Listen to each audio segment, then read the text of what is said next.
Hey Raleigh, and everyone watching the Siege Major. My name is Caitlin, I'm your panel host, and this is Operation Ember Rise. Now let's get started by watching this quick video by Ubisoft News.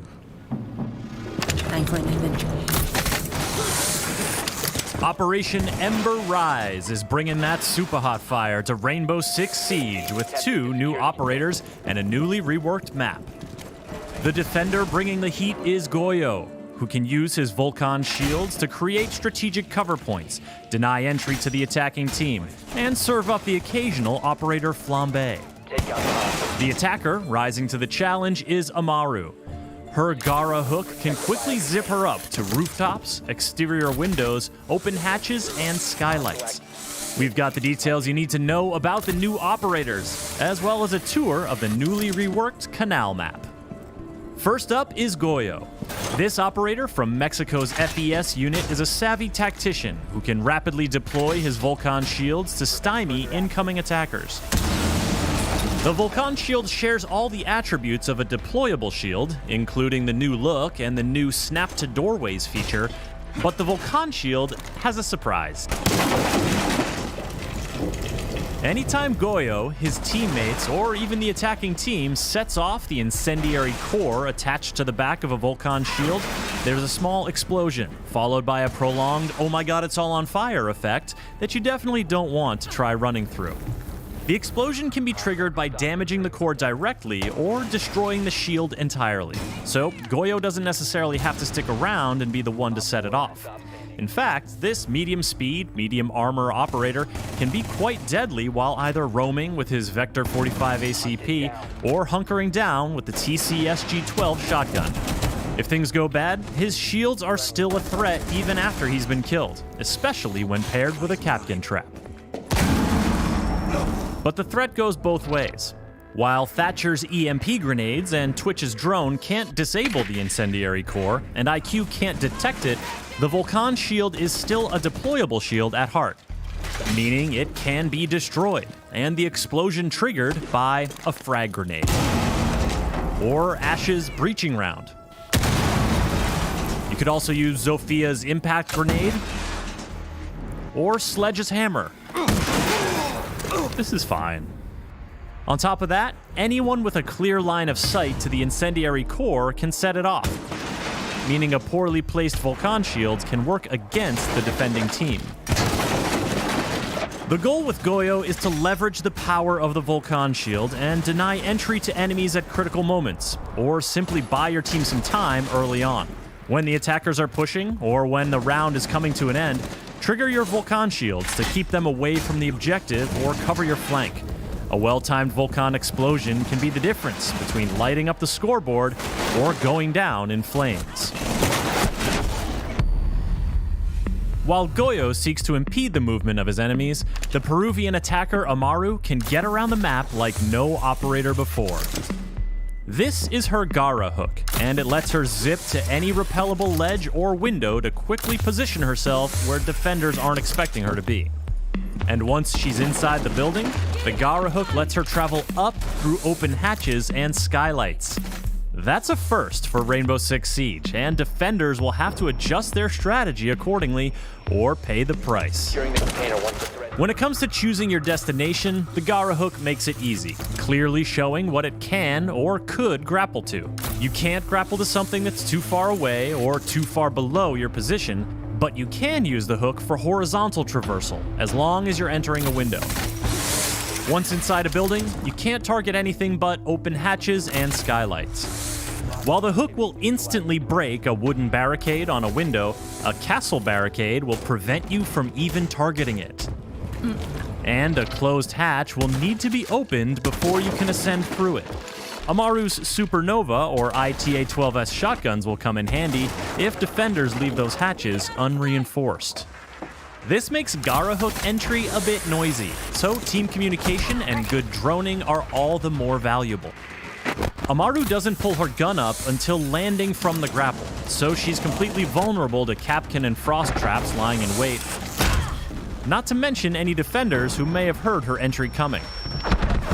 Operators who can give her a quick buff, like Finka, or use their gadgets to distract defenders, like Ying or Dokebi, are strong pairings for Amaru.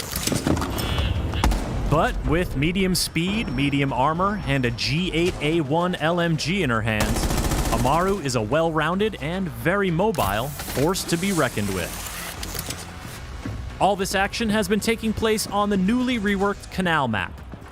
The map is still split between two buildings, but an additional bridge has been added to increase building-to-building movement options. There are fewer windows around objective sites, and the rooftops have been reconfigured to make runouts more risky. And additional staircases and color coding throughout both buildings have been added for more rotation options and easier callouts. The reworked Canal map will be free for all players when Operation Ember Rise launches. The two new operators, Goya and Amaru, will be immediately available for Year 4 pass holders, and all other players can unlock them 7 days later with Renown or R6 credits.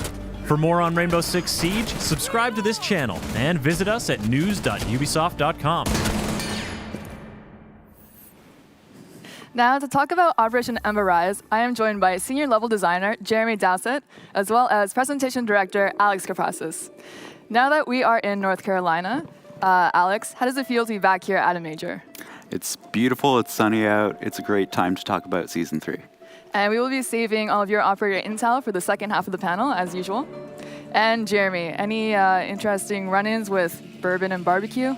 There's been a few run-ins with barbecue pretty much every night. The food here is amazing. Just everyone I've met is so lovely to talk to. It's such a great place to be. All right, well, let's get started with your map, which is the Canal Rework. This is the latest rework to come, the last one being Cafe. And this is one of the original maps of Siege. Now, Canal has not been available in the Ranked playlist for almost 2 years, so since September 2017.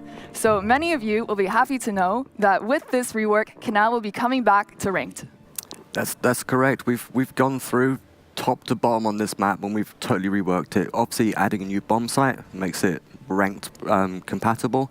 But, you know, if we talk about the problems with the map, you know, we've gone through, we've really looked at navigation, we've looked at sound, we've looked at lighting. It's going to feel like a comfy pair of slippers, but it has, you know, a new spice to it, that's for sure. So first, let's compare it to the Cafe rework to get kind of a scope of this project. Because, of course, since we haven't seen Canal and Ranked so much for so long, presumably it would have required a more thorough overhaul. And you worked on this for 9 months, almost a year. It was about 9 months worth of work. The team and I started working on it around Paris Major time last year. So it's been 9 months of looking at the map, taking it apart, and obviously trying to fix all of the issues with it. So speaking about the issues, let's start breaking those down. Now, the most obvious problem that Canal had was the choke points. Yes. Canal is one building to the east, one to the west, and before there was just one bridge connecting both buildings. How was this addressed? The first thing we did is we added a bridge off of control room, which now gives a new rooftop access as well. So you have two bridges. You have the original bridge still in the same place as it always has been, and then there's a new bridge 1 floor up. So that aids in the rotation. The other thing we did is we went through and we added stairs. We know that 2 sets of stairs or 2 flights of stairs are always much better than 1 flight of stairs. So we've added an extra set of stairs into both buildings. So now each building has 2 stairs, and of course the choke point has been pretty opened up in the middle. What's happened now is when you go and play, and you know obviously it comes out soon, it's much more of a roamer-friendly map, and the rounds play an awful lot more differently than they used to, because the way the rounds played was people would wait to the last minute and then they would basically just rush in and smoke or whatever. So now what you're going to find is people are clearing the building. They're actually going because they can actually get to the objective rather than waiting outside. All right, and then we should also talk about the other elephant in the room, which was the spawn peaks. One of your favorite things to address. Yeah, after the closet window in Villa, sprint yeet the C4 towards fountains. I learned from that one quite well. So what we've done is we've gone through and we've looked at all of the runouts and the runout possibilities, and we've made sure that anyone that wants to run out will be detected before they get to the edge of the roof in most cases. So if you really have your heart set on running out, you still can, but you'll be detected, so it turns into more of a 1v1 scenario. Yeah, it still can be done. You know, yesterday we were playing with a bunch of the creators, and you know, they will run out on you, and they did. But you know, it becomes a one-on-one. It's possible, but it's dangerous.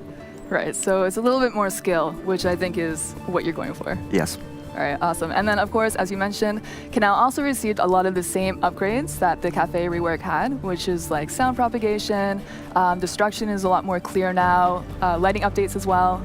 The team went through and did an amazing job, the art team especially, going through and color coding the stairs.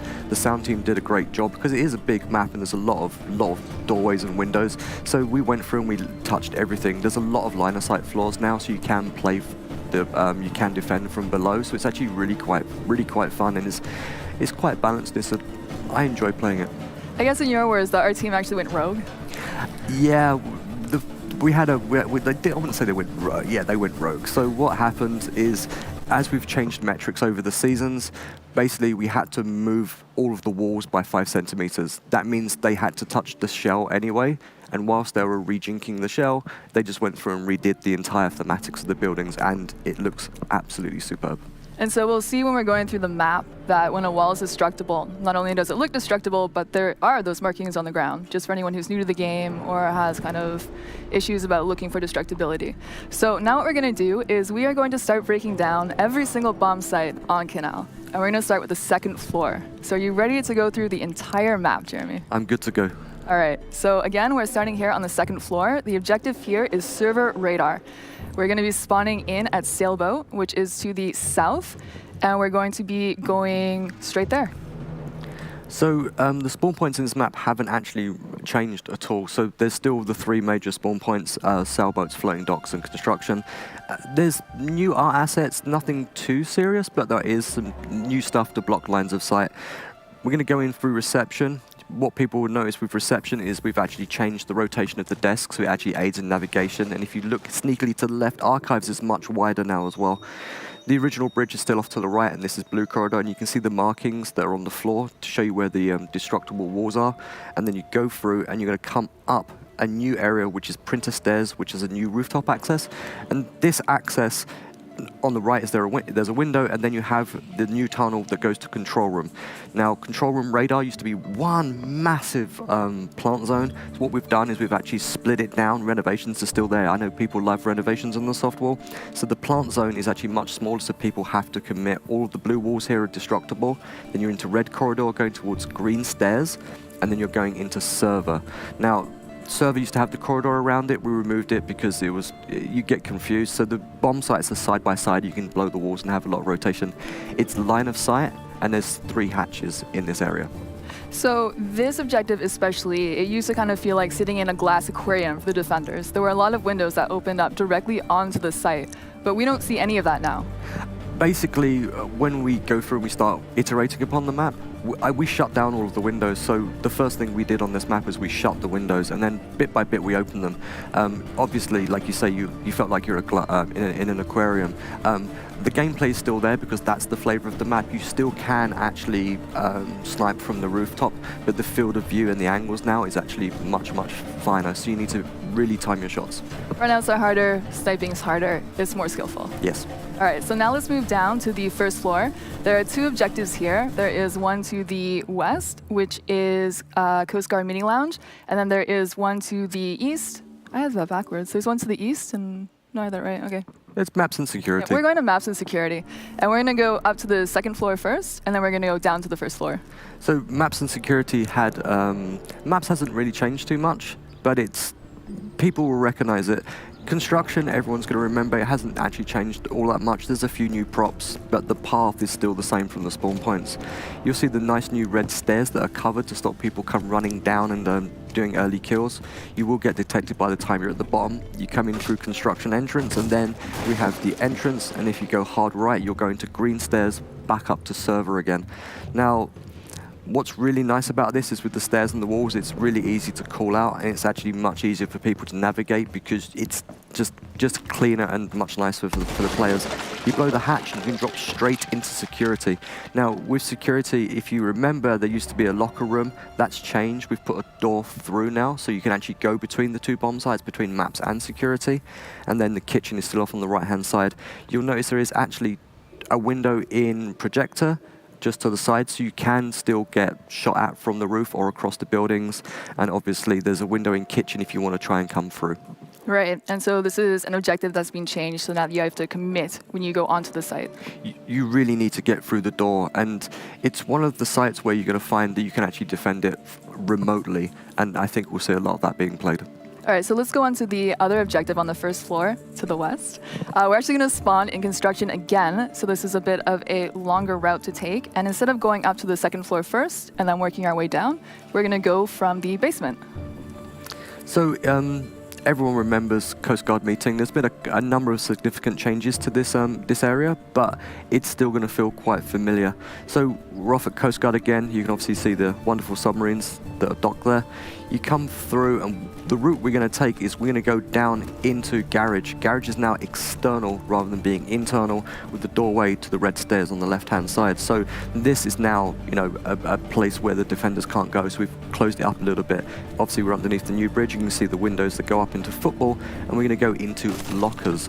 Lockers hasn't changed a great deal. Everyone will remember it, and it goes through to showers. You go up the hatch with Amuro's hook, and then you're straight into football. Half of this room is destructible floor, half of it isn't, but there's a lot of destructible walls. Then you come across blue corridor into Coast Guard meeting. Everyone will remember the 145-degree wall that's actually in the map, which is the split between the two rooms. Go through complete line of sight floor here, and then what people will notice is Archives has changed. It's much wider, there's a breakable wall, and there's a double door, so it's less of a choke if you're actually going to try and attack from Archives. It's still hard, but you can do it. Nice. So still, once again, it's skillful. Yes. And we also saw Amuro's gadget being used there, as you mentioned, coming up through the hatch, which makes defending this site kind of tricky, because now you have to decide if you want to reinforce those hatches, which limits your rotations. It's a choice that people will learn, and they'll actually, the strats will evolve over time. Obviously, with you having to reinforce hatches, you know, you make a decision. If someone's staying anchored in the bomb site, you can cover the hatch. You're going to hear it get blown, so it's not so bad, but it does change the strats a little bit for sure. All right, so let's move on to the last objective then, and this is in the basement. Now, the basement never had an objective before. Of course, this brings the total number to 4, making it ranked playlist compatible. For this one, we're going to start by spawning in the northwest at Floating Dock, and we are going to make use of a new tunnel to get on site. Ah, the tunnel, yes. So this area's changed quite a lot. Everyone will remember Coast Guard suppliers. It hasn't changed. It looks exactly the same, but we've rejinked a little bit. When you start a floating dock, you can now go up right. There's a path that leads up to car park, and you can drop down into Forklift Alley. There's a new tunnel that goes all the way through to the car park as well, and all of this has been completely reworked. So you've got the new shell, you've got diving alcove, and what we're about to do is jump into diving, which is a new room. In the far right-hand corner behind the scuba gear, there's the set of stairs that leads all the way up to printer. So it goes yellow stairs, blue stairs, up into printer. You have a tunnel that comes all the way from diving all the way through to in between showers. So if you're getting pinched, you can drop into the tunnel, but you have to be careful because obviously defenders or attackers everyone can use it. You come through bathroom into the basement corridor, and then you're into boat suppliers. This will look very familiar to people because it hasn't changed all that much. Obviously there's a bomb hatch there, and we go into kayaks, which is a new room and a new bomb site, which is really good. The white walls are all destructible, so we've color coded that. And then you have diving, so you've got a lot of options, and the site plays really interesting because everyone tries to use the same old strategy. You know, there's always a firefight on white stairs, which is quite fun, but now it changes because there's different options. So from your testing, is the tunnel more advantageous for attackers or for defenders? It's really a 50-50 because it's a risk versus reward, to be honest. Because there's a ladder and it does leave whoever uses it, they're going to be prone when they're coming out of the ladder so that they can get attacked quite quickly. I find it really useful when you're getting pinched and you're playing lockers and you want to just get out and rotate straight back down to diving. All right, well, thank you so much, Jeremy, for walking us through the Canal Rework. Again, I'm sure many people are going to be very happy to know that this map is coming back to Ranked. I hope it's always a very nervous time for the dev team. I really hope that the community loves it, and I'm sure that even though I've tried to stop all of the spawn peaks, I'm sure that someone's going to find one somewhere. But that's the beauty of the community. They always learn, and I learn from them. Well, you'll be able to play the new Canal Rework starting tomorrow, Monday, August 19th on the test server. So get out there and make Jeremy and his team proud. And now we will move on to the 2 new operators of the season. Now, these operators are unlike any ones that have been released before because they really encourage player creativity, and you can play them how you really want to. Now, by this, what I mean is that with Amaru, you can attack however you want, and with Goya, it doesn't matter if you prefer anchoring or roaming because you can do both with them, even in the same round. So to talk about this, we have Alex. Hello, Kaylin. So let's get to the bottom of who Amaru is first. Who is Amaru? Right, so Amuro is an operator we really haven't seen before. She comes from a civilian background, not a traditional CTU, and she's made it her life's mission to protect her heritage, to fight against traffickers of antiquities, and this has really been her strong goal. So someone who's very morally strong and fights for what she believes is right. Absolutely. And let's move on then to her gadget first. So do you want to introduce the gadgets for players? Yeah, of course. So the Gara Hook. This is something that she actually made herself. And as you can see, she gets from point A to point B incredibly fast. Very fast. How fast? The travel time is about 7.5 meters per second. And we'll get into that a little bit later on. And so the hook outside, it works on ledges, skylights, windows, and inside it works on hatches. So she is the very first operator who can ascend up through hatches. Yes, and like Jeremy was saying before, this kind of changes things up now for defenders, whether or not you have to reinforce those hatches on defense. So with so many options of how to attack a site with her, what kind of player would be drawn to Amuro? Someone who really enjoys creativity. This is the first operator that's not really based on a role, it's based on movement, and we haven't seen that before. So there's going to be a lot of freedom with that, and I think players who are very well accustomed to our maps will really enjoy it. So creative players, and again, it doesn't really matter what operator you go out with, because she has synergy with all operators, really. It's really about playing with your team, making sure that they're droning so that you know where you're going, where you need to be. It'll be a really good team play operator.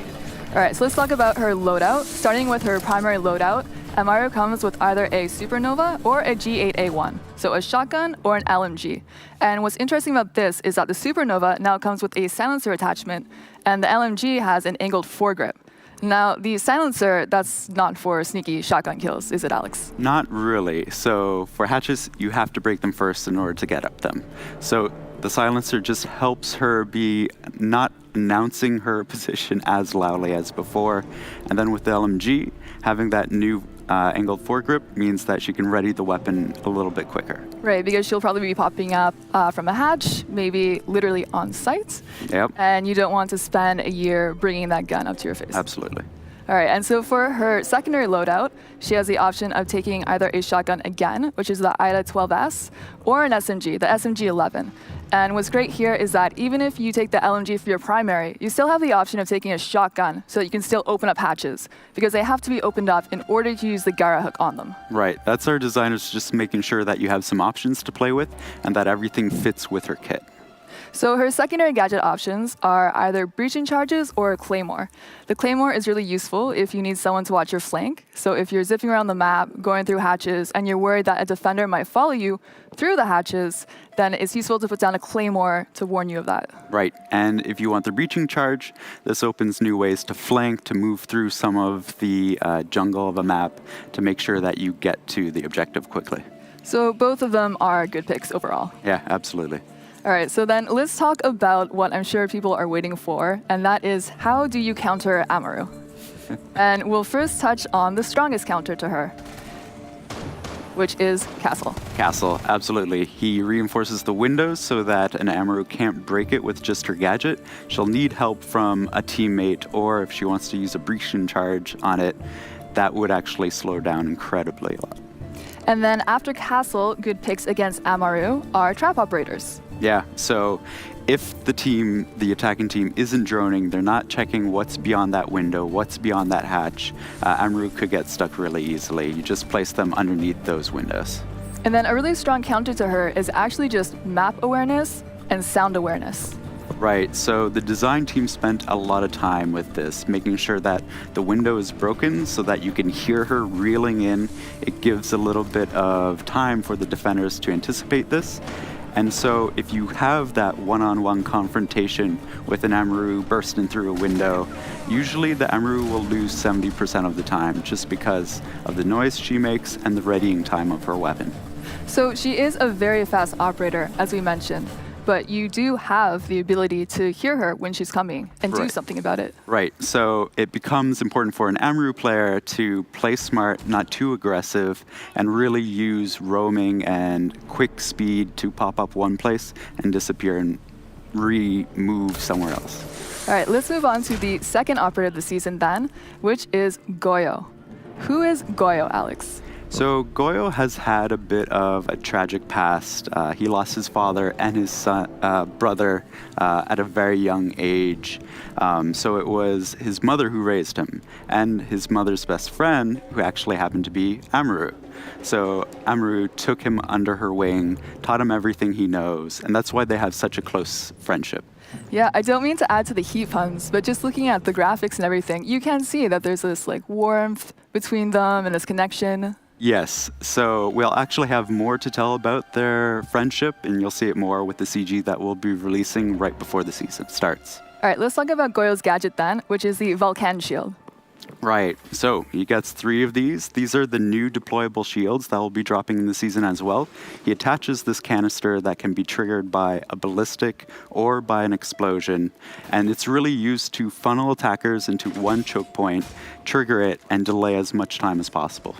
So let's just touch on a few things about the shield. From the front, it looks like a completely normal deployable shield. Right, so already you have mind games where the attacking side sees the shield, they have to drone it out to figure out if it is a Goya shield or not, and then they have to deal with it. Right, because if you started leaping over it, a defender could shoot it up. You'll be in trouble, yeah. And then, much like Mira's canisters on her black mirrors, anyone can shoot it. However, unlike Mira's black mirrors, Twitch drones cannot shoot the explosive on the back of it. Right, so electricity does not affect it. Right. So don't think that you're going to be getting those early phase prep kills. Right, that's specifically why the designers made sure that doesn't happen. All right, so let's talk about his loadout. Goya has 2 options of very strong guns to pick. He can take either the Vector 45 or the TC-SG-12. Right, and so the shotgun actually comes with an ACOG, which means he can have very long lines of sight in triggering his canisters, and both weapons actually play well with his ability to either anchor or roam. Because his canisters are deployed by anyone, he can start out as an anchor and place those shields, and maybe he can rotate somewhere else, and the teammate can actually trigger the shield. Right, so that's a really good time to talk about how, with Goya, you can be an anchor or a roamer with him, and you can make that decision mid-game, even in the exact same round that you're in. Right, and both his weapons work out super well with that. The Vector is a strong weapon either way, however you play it, and the shotgun too can be quite versatile. Especially with the ACOG, you can use that roaming. Yes, absolutely. And then for his secondary loadout, he has a pistol, which is useful for getting those vertical shots on his shield in order to set it off. Yep, it's just a good default standby to trigger those shields. Now for his secondary gadgets, his options are either C4 or impacts. Of course, impacts are great for roaming, but they're also good for setting up good angles on his shields on site, so that either he can hit them or a defender can hit them while he's off site. Right. So impacts can trigger the shields, and he can be a bit more protected without exposing his location. And then you have C4, which is, again, a great fragging tool that you can have in your kit. I'm sure some people would never dare take the impacts over the C4. Yep, and that's totally their choice. How you want to play Goya is up to you. So let's talk about his counters then. Countering Goyo is really about making the best use of your utility. Right. So these operators that we're seeing now that counter Goyo, like Ashe and Zofia, how they counter him is by swapping one charge of their gadget for one charge of Goyo's gadget. So it's kind of one utility for one utility. It's not the most cost-effective way, but is a quick option to get rid of his shield. That's right. If you come across the shield, you don't want to be delaying any time for your team. So these are two great options to quickly deal with it. And then moving on to kind of a similar counter to Goyo, using consumables, so using frags to take out the shields, is another way you can get rid of them. Right, and it means that you don't have to rely on that Ashe or Zofia. You can have some versatility in dealing with these stalling tactics. But one of the most cost-effective ways of dealing with Goyo is taking operators like Buck or Sledge, and then using the charges on their gadget to get verticality on Goyo's shield, and then just shooting it. Yeah, and this becomes really important for a good Goyo player to make sure they're placing these shields in places that you can't get those line of sights vertically. You can't destroy the floors and then get that nice angle on it.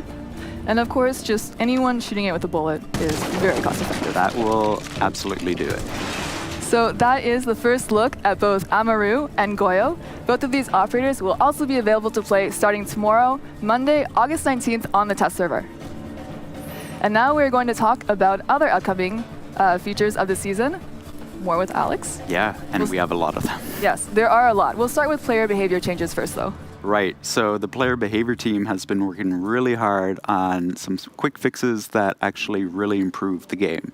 So at the start of the season, what you'll see is leaving escalation penalties. So if somebody's been leaving quite frequently, we'll step up the penalty that's applied to them, and it should encourage players to not leave intentionally.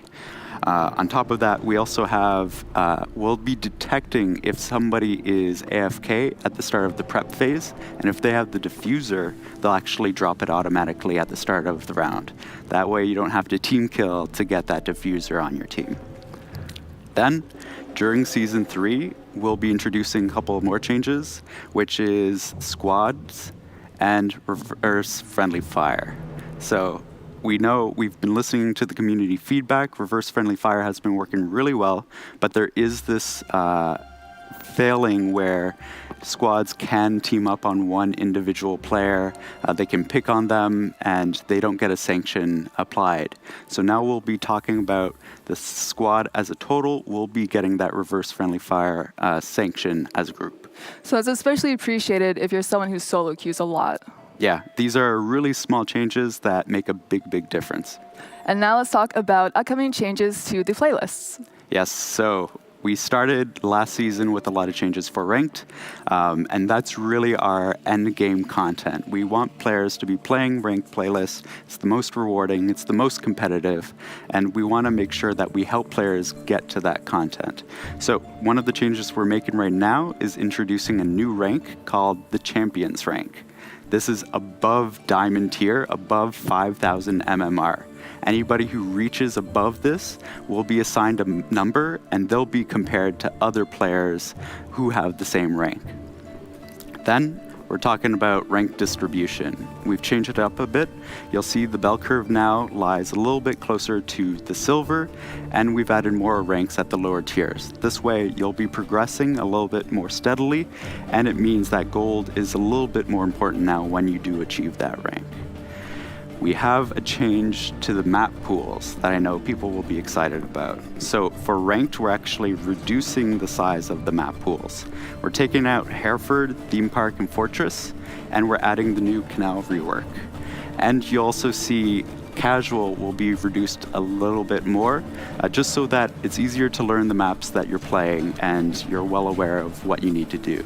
Yeah, so hopefully this will reduce the entry barrier to Siege, because a lot of people coming into Siege will get overwhelmed by how many maps there are. And even for people who are already playing, now you can focus on learning and mastering less maps. Right, and these are going to be our most competitive maps that we're listening to the community for. So it should help out a lot.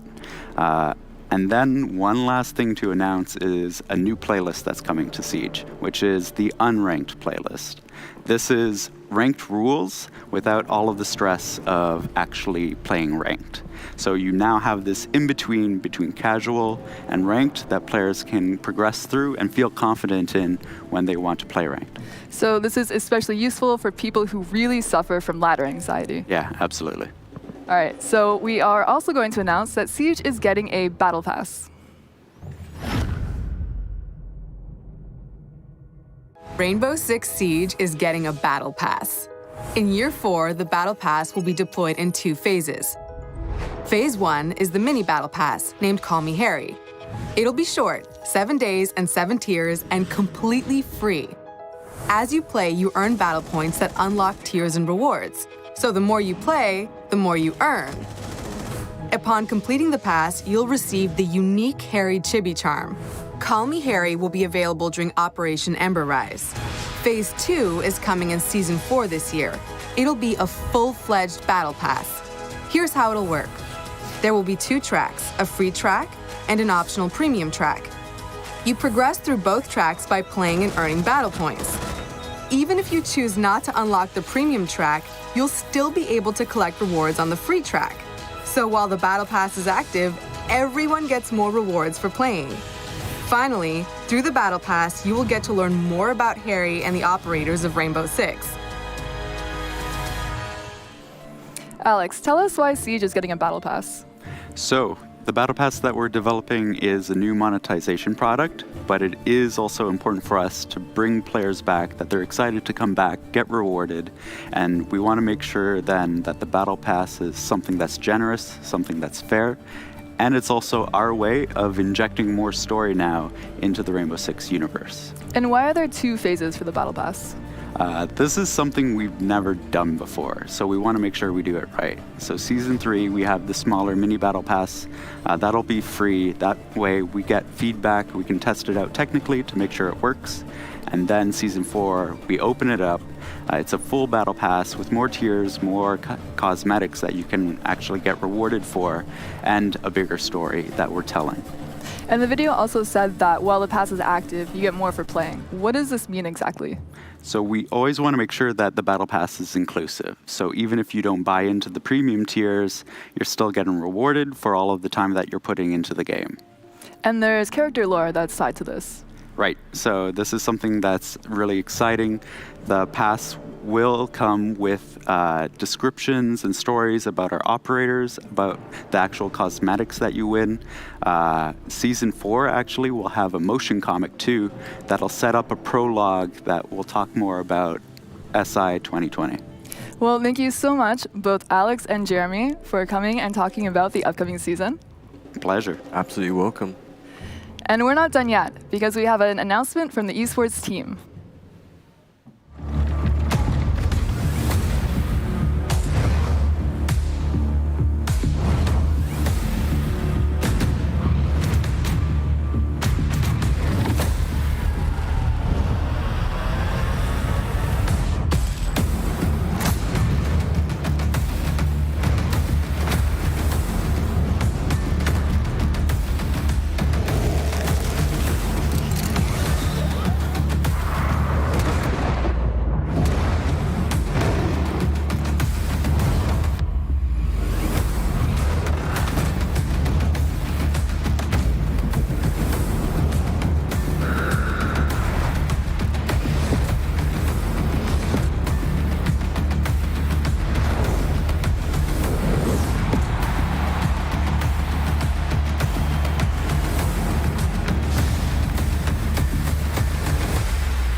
Now to talk about the pilot program is Stuart, a manager from the esports team.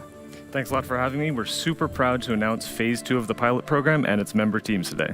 So Stuart, tell me, who is in the pilot program? In North America, we have Evil Geniuses and Rogue returning, joined by Space Station Gaming. In Latin America, we have Team Liquid, FaZe Clan, the newly christened MIBR, and INTZ Esports. In Europe, we have Penta returning, with G2, Nadas Vincer, and Team Empire joining the fold. And over in APAC, we've got Cloud9, Norarengo, and Fnatic. And what is the overall goal behind the pilot program? We want to extend our support to all of the organizations and players within the top level of our community to make Rainbow Six esports a viable career path for as many people as possible. What's changed between this version of the pilot program and the previous version that we saw before? So scope and scale, for starters. We wanted to expand the number of teams we support. We wanted to support players directly through this, and we changed up a couple of the revenue sharing mechanics as well. So let's get down to the brass tacks. We saw the pro team skins. How does the revenue share for this work? That one's pretty straightforward. It's a 70-30 split between Ubisoft and the team respectively. 30% of those revenues that a team makes are also forwarded to their players. And the Pro League Gold skins, are we still going to be seeing those? Of course, they are a staple of the pilot program these days. We've tweaked it a bit from version 1 of the pilot program. Now in phase 2, it's a 70-30 split evenly as opposed to a 70-21-9. This is to account for the increased number of teams in the pilot program itself so we can support more. And how does the Road to Six Invitational tie into the pilot program? So this one's a bit different this time around. So beyond just contributing to the Six Invitational prize pool, we've added a mechanic that acts as a performance incentive for our pilot program member teams. Basically how it'll work, imagine a hypothetical scenario where you're the only team participating in Six Invitational. So base prize pool is 500 grand. You get 1.5 million from the crowdfunding from Road to Six Invitational. As the only member team there, the players would take home 1.25 million. The org would get 750,000 of that. Thank you very much, Stuart, for explaining that to us. And does the esports team have anything else to announce? We do. We're super happy to announce that our Pro League Season 10 finals are sold out. We have over 4,000 fans going to join us in Tokonami, Japan. Huge thank you to our Japanese community for coming out in force and making this one of the best events. And of course, to close the panel out, we will now reveal the next elite skin. Welcome to the club, Mira.